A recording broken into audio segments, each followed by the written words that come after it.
After the release of the third episode of Skeleton Crew, we get a little more information on Jude Law's pirate captain character. Your lightsabers will make a fine addition to my collection. Hello everyone. In this new episode of the Skeleton Crew go to an outpost to find information on the children's lost world. When the captain meets up with an old friend, she calls him Crimson Jack.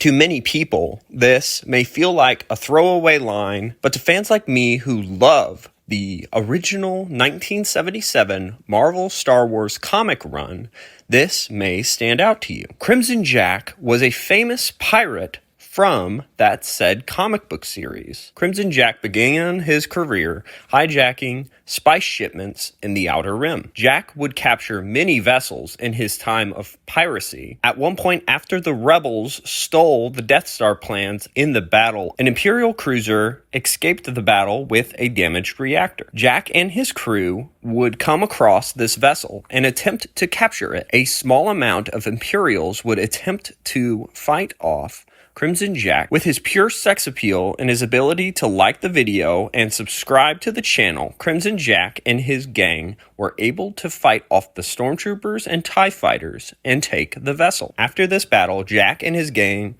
were able to assess the damage and saw that it would be pretty easy to fix the reactor. However, they did not have the funds for this. So he reached out to different gang leaders. Jabba the Hutt, the crime lord of Tatooine, decided to help sponsor Crimson Jack, making a deal with him by sharing future profits. After this, Crimson Jack's pirate gang continued to grow and he took his first mate, a formidable starfighter pilot by the name of Jolie. Sometime after the destruction of the first Death Star, Han Solo and his co-pilot Chewbacca would be on their way to pay back Jabba the Hutt with the reward money from Princess Leia. They were taken aboard Crimson Jack's ship. In the time of the rebellion, Jack would have many run-ins with the smuggler Han Solo. Han Solo would even give him the nickname Redbeard, a play on the pirate Blackbeard. Jack and his crew would rob Solo of the reward money and leave Solo empty-handed, delaying his attempt of paying back Jabba. This is why, in The Empire Strikes Back, Han Solo would not have the money to pay back Jabba. This is the first example of how the story in the expanded universe was paid off in the films. Crimson Jack would have another run-in with Han Solo and Chewie,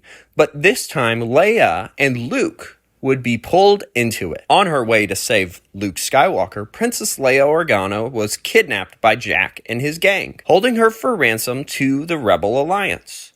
Jack questioned her on information of the secret Rebel base. Leia resisted his questioning in fear that Jack would sell the information to the Empire. In the meantime, Han and Chewie got captured again by Jack's gang and is used as an example to Leia on what would happen if she didn't answer his question. However, Jack did not know that Leia and Han knew one another. Han convinced Jack that he came there for a purpose, on details of a secret Rebel treasure trove. Backing up this lie, Leia told Jack the treasure was in the Drexel system, the system where Luke Skywalker is in danger. Crimson Jack did not have the Drexel system on file, so Han and Chewie had to guide the gang to the system. In the meantime, Jack would get frustrated with his first mate, who would shoot at other crew members that were trying to kiss her. She then blamed this on Han Solo because she was starting to have feelings for him. Jack knew that Jolie hated men, but didn't understand the power over women Han Solo had. After they entered the system, Jack and Jolie caught on to Han and Leia's tricks. The governor of the system attacked Jack's ship and wanted to scrap Jack's ship for metal. The rebels made their way to the Falcon and escaped. Using his great piloting skills, Han Solo got away from Jack's tractor beam and headed to the planet where Luke was. Later, Jack and his crew found Solo and the rebels in the Falcon. Jack told Han that he would destroy him and the Falcon, but Han informed Jack that Chewbacca had erased the star charts of Jack's ship and Jack and his gang would be stranded in the Drexel system. With no choice, Jack agreed to this deal. Han would give him the star charts, and Jack would give him parts to repair the Millennium Falcon. The ships created a magnetic field for the two of them to meet in space without spacesuits. Seeing that Han took his blaster with him, Jack took his as he went into space. During this encounter, Jack went to block Han from getting back to his ship. In the meantime, Jolie was furious that Jack had betrayed her. She destroyed his cruiser and members of his crew.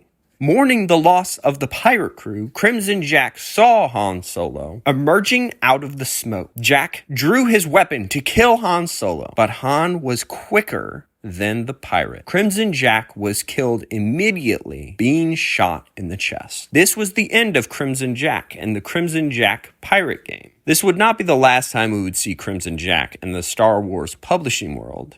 He would appear in a tie-in canon comic to the now closed Disney Star Wars Galactic Cruiser Resort. Could the actor Jude Law be playing Crimson Jack? This wouldn't be the first time that writers would bring back a classic Marvel Star Wars villain for future Star Wars installments. If you have another character that you would like to see a summary of, please leave your idea in the comments. Please leave a like if you enjoyed this video. Subscribe if you want to see more. Thank you for watching.